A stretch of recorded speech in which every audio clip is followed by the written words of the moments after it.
Olá, sejam bem-vindos a mais uma edição do Canal 14 Entrevista. E como sempre, a gente trazendo personagens da nossa comunidade que vivem, né, o dia a dia da cidade de Anápolis e principalmente em contato com o público. E um desses personagens é o senhor Odilon Cacheta Guimarães. Já está no mercado há muito tempo. Olá, senhor Odilon, seja bem-vindo ao Canal 14 Entrevista. Obrigado pelo convite. Tá certo. Vamos historiar um pouquinho. Quanto tempo já de mercado municipal? Pra gente ter uma ideia. Eu trabalho no mercado municipal desde 1968. 68. Eu tinha 2 anos de idade, seu Odilon já estava lá. Ativa. E sempre com banca, como é que foi esse início lá no mercado? Bom, o início eu trabalhei numa banca lá de verduras por cumprir férias de outra pessoa. Certo. E depois ele saiu e naquele momento o dono da banca quis mudar da cidade de Anápolis e me ofereceu a banca. O nome dele, só se lembra? Pra gente olhar um pouco. Isaías Lopes da Silva. Isaías Lopes, ele já era tradicional no mercado. Então. Era. Então, aí nesse período ele me ofereceu, eu comprei a banca e estou lá até hoje. Surgiu viu a oportunidade de negócio? Foi, eu nunca saí de lá. Certo. E como que é o dia a dia no mercado? Porque muitas vezes as pessoas têm curiosidade. É claro, a maior parte, a imensa maioria da cidade de Anápolis conhece o mercado, que já foi ponto de referência para distribuição de frutas, verduras, e aquelas coisas, né, que só tem no mercado. Eu até antes de começar o programa aqui, eu conversava com o seu Odilon e com o Aurélio também, que vai ser o nosso próximo entrevistado, a respeito da memória afetiva que eu tenho em relação ao mercado.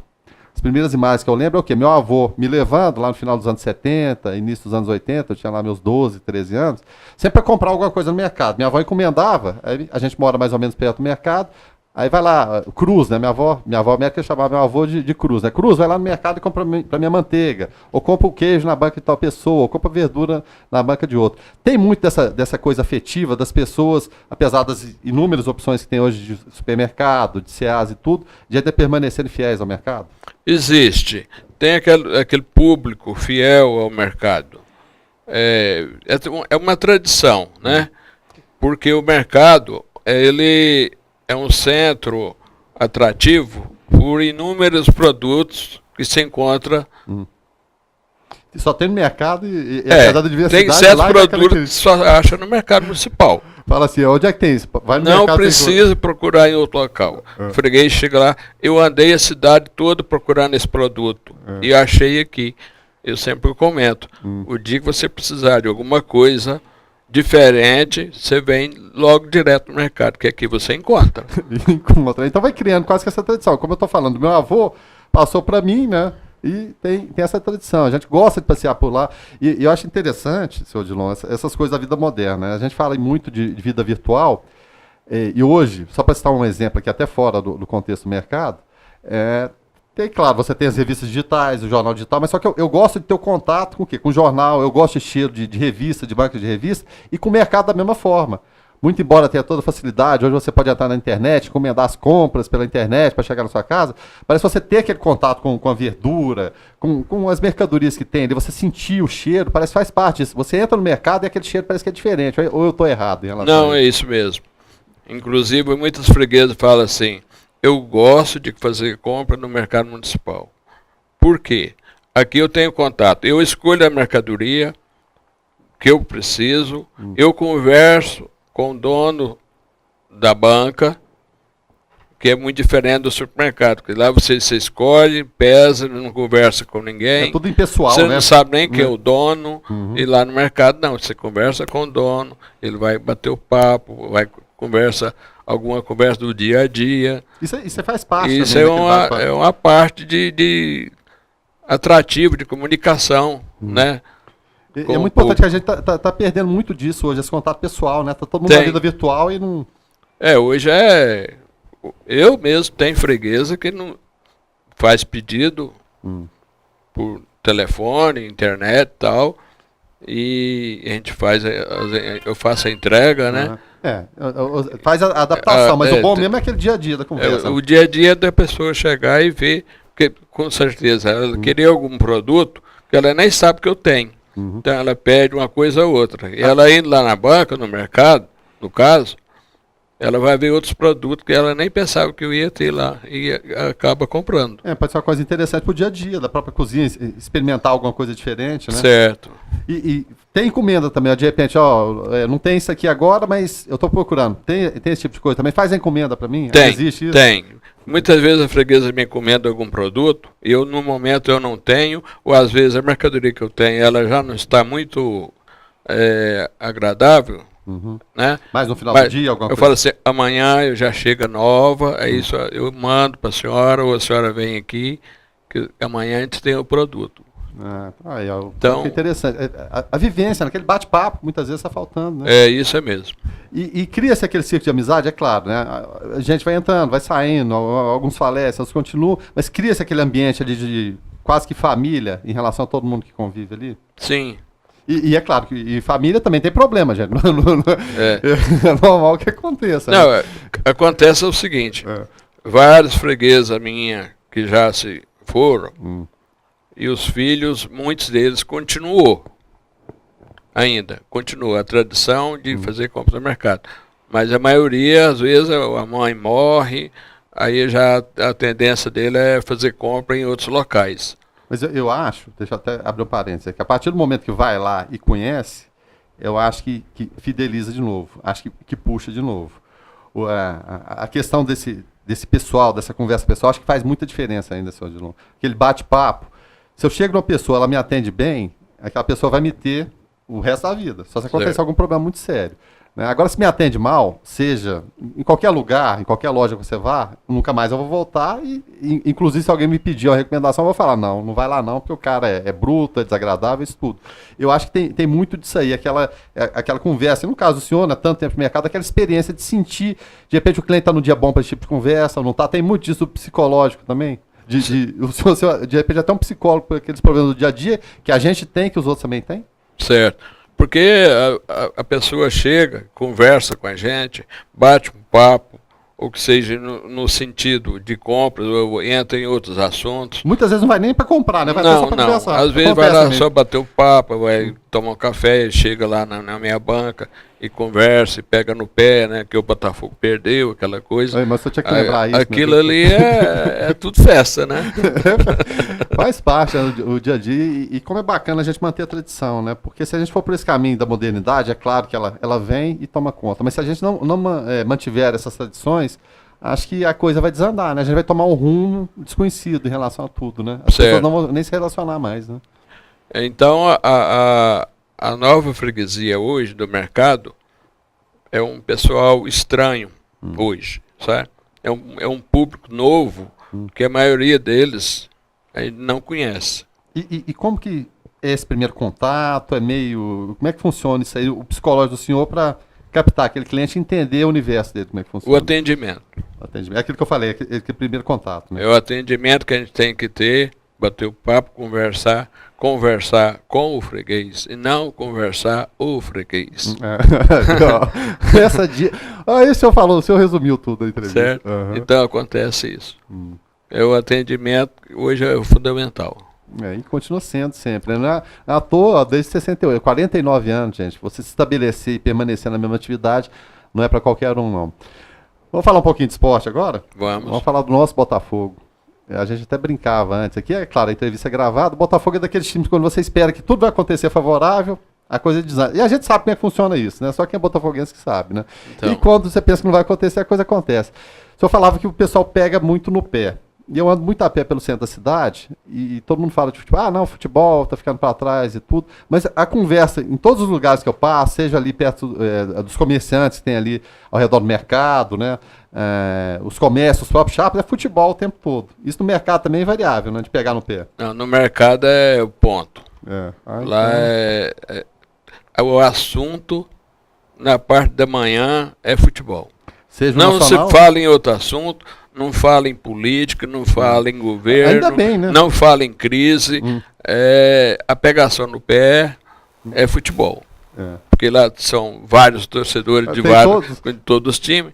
Aí o dia que o time de um perde, o outro pega no pé, porque pega mesmo, né? Não, e daquela forma que muitas vezes as pessoas são quando a gente vê briga de torcida e gente morrendo, a gente fica sem entender.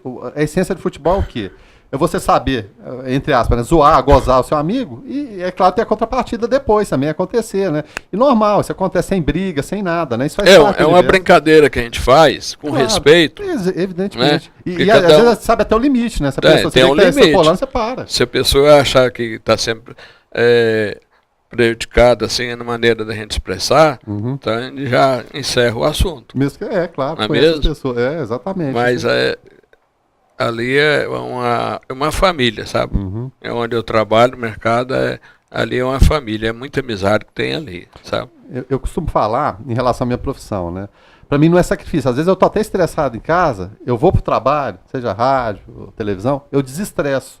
Para mim não é o ônus e trabalhar. Às vezes é um fator de desestressar. Você chegar e tá lá no ambiente dos amigos, às vezes todo mundo tem problema em casa, em todos os setores. Acontece isso com vocês também? Sim.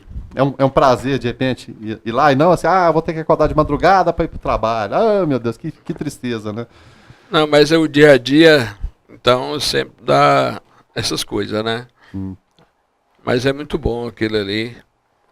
E a respeito do nosso futebol, é alegria hoje, tristeza amanhã, né? E falar aí alegria, vai, tristeza- continua. Anápolis ou Napolina? Não, Anápolis não, é Napolina, né? Napolina e Botafogo. Não, fechou comigo. A Rubra continua, não? A Anápolis acabou sendo eliminada, né? Infelizmente é um time de grande posse, né? Pela diretoria, Exatamente, estrutura, né? estrutura e tal. E a Napolina sem ter aquela condição Aí toda. fica falando que a Napolina não tem endereço, agora tem. Agora a gente tem endereço, a coisa mudou, né? Então, E em relação, a gente tá falando de futebol aqui, qual o melhor time do Botafogo que você acompanhou nesse tempo todo aí? você quer que eu escalo o time? Quero, a gente tá aqui pra isso, exatamente pra isso. Me desculpa as outras torcidas, mas a gente tá falando do Botafogo agora. Vai lá, escala pra gente aí. Eu lembro, era Cal, Cal, Moreira, Chiquinho, Zé Carlos e Valtenci. certo. Carlos Roberto e Gerson. Ruim esse meio de campo. Carlos Alberto depois foi, inclusive, treinador campeão do Foi. Botafogo. Gerson Canhotinha, Rogério, Roberto, Jairzinho e Paulo César. ou seja, do meio pra frente aí, seleção brasileira. Seleção brasileira, Exatamente. O time bicampeão carioca de 67 e 68. 68. Exatamente Foi na época que o senhor estava com esse Foi a época, eu sou um torcedor da época, da era, ou época, é a mesma coisa, rádio. Torcedor, rádio. Hoje a pessoa torce para um time porque está assistindo, Tá vendo a imagem. está vendo o time jogar. Na senhor minha é- época não. O senhor tem esse vício do rádio? Ligar o radinho? No dia a dia? Ligo. Eu assisto jogo na televisão e eu E o rádio ligado? e o rádio ligado. Não no mesmo jogo. Certo. Mas consegue, né? Eu imagino a sua esposa falando, é um louco, né? Ele tá vendo um jogo aqui, escutando outro. É mais ou menos o trabalho que a gente faz na rádio. Que eu na rádio, eu tô de olho na televisão ali para informar o resultado, tô escutando o nosso retorno do estádio e tô escutando outra rádio aqui, tudo ao mesmo tempo. Porque entra e pensa que é louco, mas não é não, gente. Faz parte do processo. Então, eu já usei uma época, agora não está usando mais o mosaico. Exatamente. São 4 jogos na tela, Tudo ao mesmo tempo. no mesmo tempo. A gente tá precisando de plantonista no rádio, vou levar seu Odilon para trabalhar como plantonista comigo, então. Porque é o que a gente faz mesmo. Aí tá mudando ali, zapeando e dividindo a tela. Então, É. mas essa época do Botafogo era muito bom. Eu tive o prazer de ver o Botafogo jogar na época do Garrincha. Já era outra seleção. Também foram várias seleções. Era a né? época do Manga, Isso. do Paulistinha, do Leônidas, do Nilton Santos, Se for comparar do um com o outro, não Didi, tem. do Garrincha, Amarildo, Zagallo. É só pra. Ainda tinha o citar aqui. Quarentinha. O pessoal fala, Botafogo não é campeão mundial. Eu falo, como que não é? O Botafogo é tricampeão mundial. 58, 62 e 70. 62, só para citar aqui, e ele estava falando, vamos colocar aqui o Nilton Santos, Amarildo, Didi e Zagallo. E o Amarildo substituindo o Pelé. Todo mundo falou, o Pelé saiu, a coisa não vai dar. O Amarildo substituiu bem, o Garrincha carregou o time nas costas, ainda tinha Zagallo, o Nilton Santos e o Didi, 5 de um time, vamos tirar o goleiro, metade era Botafogo. 70, o Jairzinho marcou gol em todos os jogos da Copa de 70. Então, qual time cedeu o maior número de jogadores para a seleção brasileira em todos os tempos? Botafogo. Então, o Botafogo muitas vezes se sacrificou em relação a títulos para ceder para a seleção na época que a rivalidade com o Santos era terrível. Né? Naquela época, a base da seleção brasileira era Botafogo e Santos, É quase meio a meio, né? não é? Exatamente. Aí você pegava o Gilmar, goleiro, que era do Santos, pegava o Zito, o Pelé, eventualmente o Pepe, ou o Zagallo, e aí vai, 6-6. Aí você pegava 58, por exemplo, você tinha o Vavá, que era do Vasco. Mas o resto era no mais 6-6.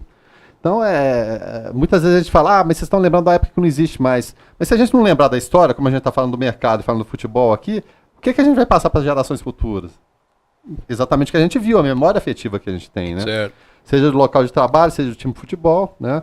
E para a gente encerrar, vamos falar da rubra. Vamos falar da nossa rubra aí. Qual a perspectiva? A rubra, esse ano está com... Pelo que eu já assisti todos os jogos... Eu tô gostando. É daquele, então, que tem jogo aqui, tá no campo. Tô no campo. Só quando não tiver mesmo que vai pra televisão. Eu deixo de ver o Botafogo na televisão pra ver a rubra. Pra acompanhar a rubra, né? Porque televisão a gente vê toda hora, né? Uhum. E o Aurélio? Por que essa coisa não passou pro Aurélio? Esse vídeo não ele não quis, não. Ele invocou, foi com São Paulo, né? Na época do auge do São Paulo. E tem muito disso também. Foi aonde que o time, em grande fase, aí não adianta, aí né? pegou a meninada. Você não tem como segurar. Tanto é que o São Paulo era um dos times grandes, tinha menor torcida, mas a coisa alavancou com o bicampeonato mundial. Não tem como, alavanca mesmo. Aí partiu pro lado de São Paulo. Por que você não te pendurou de cabeça para baixo no prédio lá pra ver se ele mudava? Eu tenho muita passagem, assim, sobre futebol. Conta pra gente uma delas aí, algum caso interessante, A Copa de 70 eu assisti, né? Eu, pra te falar a verdade, eu relembro assim, de muitos dos gols, dos 19 gols que o Brasil marcou. E a gente lembra que era sequência, jogada toda, né? O quarto gol contra a Itália, então, começou lá atrás. O quarto gol do Brasil, do Carlos Alberto, onde que ela surgiu?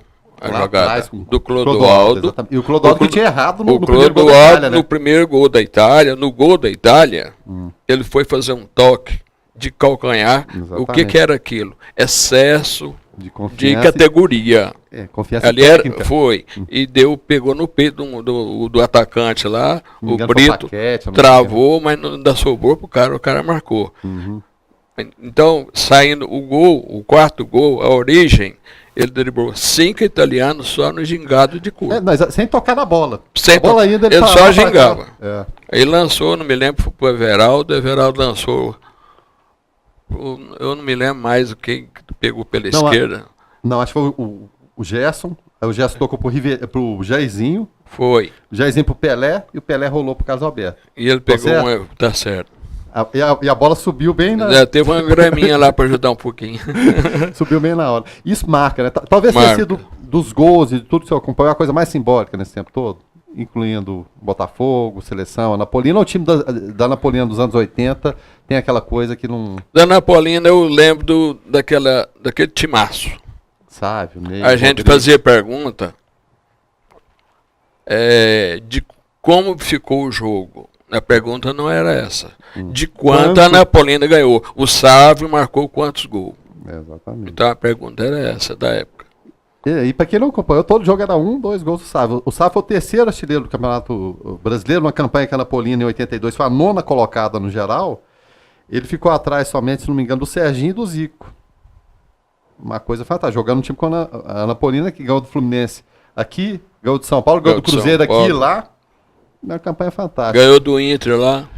Ganhou do Cruzeiro do Mineirão. O Cruzeiro Mineirão, 1-0. Gol do Edu. E o gol no comecinho e o Mineirão com 45 mil pessoas. Aí a gente fica pensando, puxa vida, onde a gente se perdeu nesse caminho? Há 30 e tantos anos atrás a gente tinha um time fantástico desse, a coisa hoje está tendo que retomar tudo, né? É impressionante. Mas que bom que tá retomando. Né? Às vezes a gente vai conversar em futebol, na época passada, os caras ficam impressionados. Eu tenho uma facilidade tão grande de relatar alguns fatos, hoje é impossível. Porque um time de futebol hoje, escala hoje. Decorar a escalação, né? Amanhã já é outro time. Na época passada, de 68, 70, eu tenho na memória, se você quiser, 1 hora propícia eu te dou. Você pode falar assim, me dá a escalação dos maiores times do futebol brasileiro naquela época. Cruzeiro, Atlético Mineiro, os 4 de São Paulo, os 4 do Rio, até o América, até o Bangu. Exatamente, cara, o quinto time de cada Não, eu sabia, quinto, eu sei a escalação dos times daquela época todinha. tinha toda a referência, né? A escalação Mas por quê? dificilmente mudava. Era o time que jogava o ano todo. Era só um caso muito extremo de contusão, alguma coisa assim. Hoje em dia, pergunta a escalação, a gente vai lembrar de 3, 4, quando muito 5, metade do time. Não lembra, não tem como lembrar. É. Então, infelizmente é dessa forma. Senhor Odilon, eu quero deixar um compromisso aqui. Depois vamos agendar pra gente falar mais de futebol. Tá bom. A gente consegue falar horas e horas a fio. Vamos falar dos outros times também, não vamos falar só do Botafogo e Napolina. Pode falar de outros times aí. Vamos lembrar, bem ou mal, a gente fala de outros times. Falar do extinto Ipiranga, né? Ipiranga, no qual meu pai jogou, inclusive. Atrás do Ipiranga. Foi campeão do cinquentenário de 57. Depois eu vou trazer umas fotos pro senhor dar uma olhada. Tá antes, quando eu mudei pra cá, eu estudava no estadual e eu fui colega de 2 jogadores do Ipiranga. Era da minha classe. Sei. O Carlos Lemos, hoje é médico. Doutor Carlos Lemos, ortopedista. E o príncipe do futebol goiano, José França. Ele era colega meu do colégio. E com isso eu passei a torcer pro Ipiranga. E depois, ninguém do Ipiranga passou para Nápoles. Não passou para Napolina. Eu não conheço. Eu também não conheço, não. Tá certo. Começamos com o seu Odilon, esse papo bacana, que é agradável. A gente vai marcar. Depois a gente vem para falar de outras histórias. Seu Odilon, muito obrigado pela participação. Eu que agradeço você. Então tá certo. Dessa forma a gente encerra mais um Canal 14 Entrevista. Muito obrigado.